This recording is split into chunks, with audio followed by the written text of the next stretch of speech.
Et après, ce à quoi je me suis attaqué dans Comprendre l'Empire, c'est que cette oligarchie qui règne par la dette a aussi une vision du monde au-dessus de sa vision économique, qui est une vision qu'on peut qualifier de luciférienne. Hein.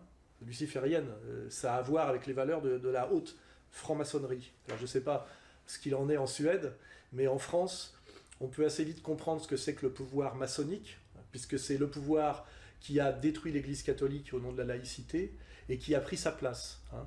Et c'est ce qu'on appelait dans les années 30, auquel on n'a pas le droit de faire référence à cause de l'hitlérisme, la plutocratie judéo-maçonnique, c'est-à-dire l'articulation de la puissance de l'argent et de la puissance donc bancaire, puisque dans le capitalisme ultime, c'est le pouvoir bancaire qui est au-dessus de tous les autres pouvoirs, la finance, donc la plutocratie, et judéo-maçonnique, c'était l'idée que ce pouvoir avait une église en réalité, qui était la franc-maçonnerie, c'est-à-dire une contre-église, et que cette franc-maçonnerie ne peut se comprendre que comme lutte contre le catholicisme par les puissances protestantes d'abord, puis juives. Ce pouvoir financier et bancaire a une église qui s'appelle la franc-maçonnerie, et dans les hautes sphères de la franc-maçonnerie, il y a cette idée luciférienne que l'homme, pour atteindre sa pleine puissance, doit se libérer des impératifs moraux, et notamment des impératifs chrétiens, la charité, la compassion.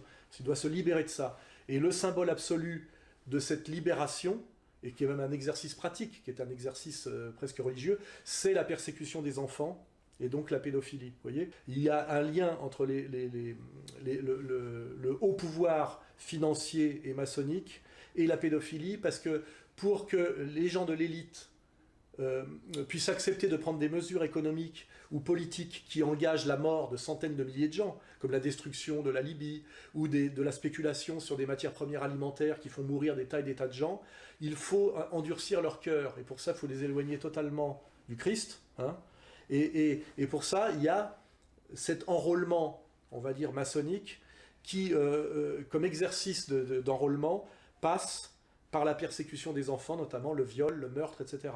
Alors c'est évidemment les très hautes... C'est pour ça que les très hautes élites maçonniques et judéo-maçonniques sont étrangement, souvent impliquées, quand on cherche, avec des histoires de réseaux pédocriminels. Le meilleur exemple que je peux vous citer, c'est que le président de la LICRA, M. Jakubowicz, qui m'attaque, est l'avocat de M. Lelandais, qui est l'assassin de la petite Maëlys, qui a fait scandale l'année dernière, et qui est un pédocriminel, et même peut-être un pédocriminel dont on dit serial killer, vous voyez.